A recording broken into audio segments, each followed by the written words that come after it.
welcome to our Mechanic Job Performance Station 6 Tube Bending Tips supplemental video.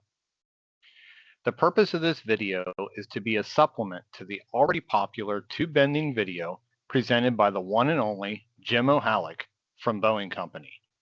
In the existing video, Jim outlines the detailed process for tube bending. The example he gives is from our connector and conductor certification, but the process is the same for mechanics. In this video, we will review some of the slight differences that apply to the mechanic tube bending station and cover some of the steps and tips, giving you additional pointers to assist you in learning how to properly bend and flare a tube assembly. In today's video, we will review the tools available at the station. We will review the mechanic-specific tube assembly layout, and we will then review some tips and go over the steps to the tube bending process and JIC 37-degree flare process. So let's take a look at the available tools. You will have the fixture to test the fit of your finished tube assembly, the 3/8 hand bender with a 15/16 inch die radius for making the bends within your tube assembly, a rigid flare tool that is used to make 37-degree JIC flare ends that accepts multiple sizes of tubing, including the 3/8 inch tube that you will be using, a tube cutter for creating a square cut end, as well as cutting the tube assembly to your final overall length, a deburring tool for cleanup of the tube end after the cutting process, a metal file for smoothing the edge after the cut or the flaring process, a steel framing square for marking measurements on your tube and for checking your 90-degree bends, a felt marker for layout of the tube,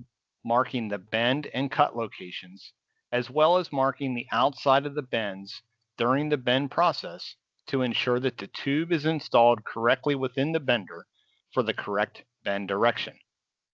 And finally, the laminates that are available at the station for your review that are available for download from the IFPS website. Now that we've reviewed the tools available at the station, next we will review the mechanic-specific tube assembly layout. The mechanic tube assembly consists of a vertical leg of a given length, followed by a 90-degree bend, to a horizontal leg of a given length, followed by another 90-degree bend to a second horizontal leg of a given length, to a third 90-degree bend in the vertical plane, continuing downward to the position where it aligns with the tube fixture. To lay out and calculate the individual leg lengths, we're going to work through an example of different dimensions from what the test station will consist of.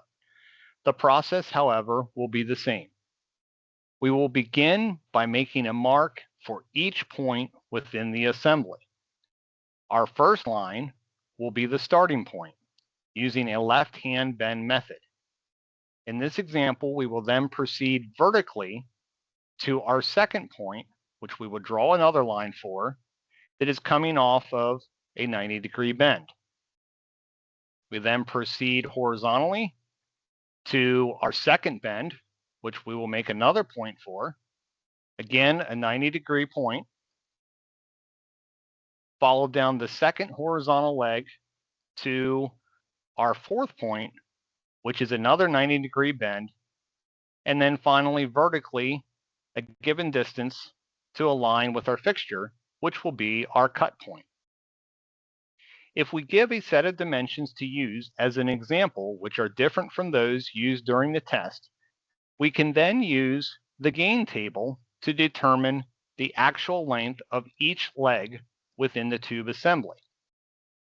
For the 3/8 inch tubing and a 90-degree bend, we will have a gain or a stretch of 7/16 of an inch.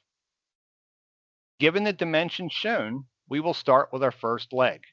Because we are not coming off of a bend, Our first actual leg length is the true length. The second leg, we are coming off of a 90-degree bend, so we will take the 4-inch and subtract the 7/16 inch gain or stretch, which will result in a 3 9/16 inch length.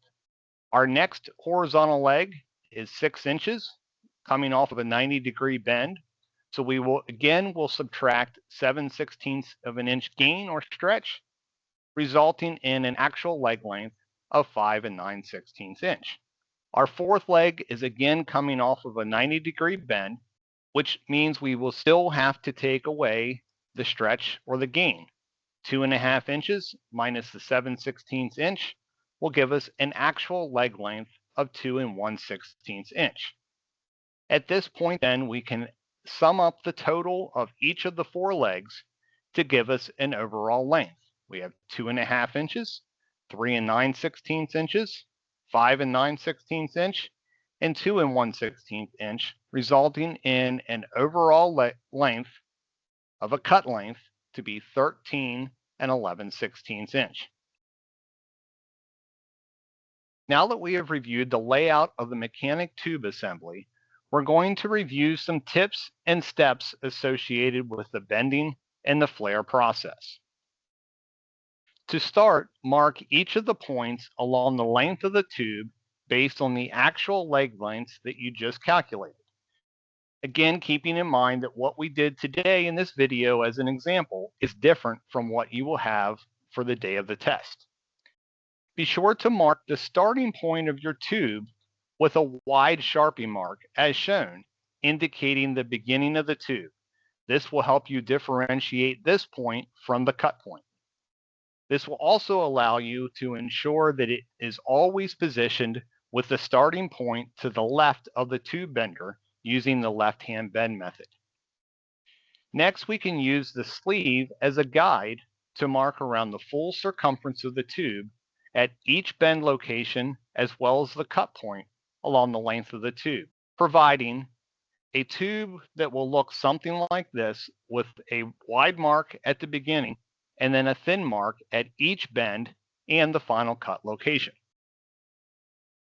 Using the left-hand bend method, ensure that the wide Sharpie mark is to the left of the bender as shown. Ensure that the zeros are lined up on your bender and that the mark where you need the bend to occur is aligned with the 90-degree bend mark. This will ensure that you have the correct positioning to make the 90-degree bend. Next, you will make the bend using the bender and pull it down to the point where the 0 and the 90-degree mark align. You will go slightly past this to account for any spring back within the tube assembly. Next, you can use the square to inspect your bend to ensure that it is a full 90 degrees. Note that the mark of your bend should be at the approximate midpoint of the bend. This indicates that the tube was placed within the bender correctly. If that line is to either end, either before the bend or after the bend, that would indicate that the tube was not properly aligned within the bender. Now that we've made our first bend, the next step is to make the second 90-degree bend. But this time, we are in the horizontal plane. It is recommended to make a Sharpie mark on the outside of the bend so that this mark can be seen when placing the tube within the bender, which we will see momentarily. This is not required, but it is encouraged to help ensure that the bend is made in the correct direction. Once the tube is positioned within the bender, the mark that you just placed on the outside of the bend can be seen as shown. This indicates that you're bending in the correct general direction. Next, you can visually align your tubing with the bender. You can use the square and place it along the outside flat surface of the bending die to then check to ensure that your tube is parallel with the leg of the square. This will ensure to have it visually aligned for a proper bend. The same bend process is used, bringing the bender around to align the 0 and the 90-degree marks as shown, going slightly past again to account for any springback. The bend can then be inspected again using the square, just as was done with the first 90-degree bend. Now that we've made our first two bends, the next step is to make the third 90-degree bend back to the vertical plane. Again, you can make the bend the same as you had done before. You can mark the outside of the bend and align the tube within the fixture, just as we did on the previous two bends. This time we can align the tube with the square as a visual reference, and we can bring that around to again align it to ensure that the tube is parallel with the leg of the square, indicating that we have it positioned correctly within the tube bender. Make your final bend just as you had done with the previous two bends, completing the 3 total bends for your assembly.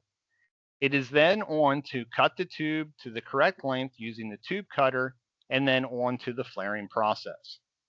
Once the tube is cut to length and the ends are properly deburred, before making the flares, ensure that the nuts and sleeves are installed on each end of the bent tube, making sure to install the nut first and then the sleeve, making sure that the threads of the nut are towards the end of the tube and that the sleeve is installed with the small diameter first, giving an assembly that would look something like this. The next step is then to create the flares. When it comes to aligning the tube within the flare tool, make sure that the tube is either flush or flat with the top of the bender, or at a slight crown just above the top surface. Once slightly tightened, before tightening down and making the flare, flip the fixture over and look at the bottom of the flare tool. Ensure that the tube is concentric with the curves positioned on the bottom of the flare tool. This ensures that you have it properly installed and that as you tighten, it's within the detents provided of the flare tool. Upon completion of the flares, inspect and clean any sharp edges or burrs with the file that's present within your tools. Finally, you can check the fit of your finished assembly with the test fixture that is provided. You can inspect the quality of your flares, ensuring that it's the correct diameter, and also confirm that you have it lined properly, and you can actually test the fit to the fixture.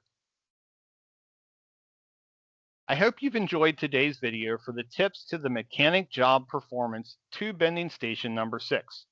If you have any further questions, feel free to reach us at the email provided or check out our website at www.ifps.org.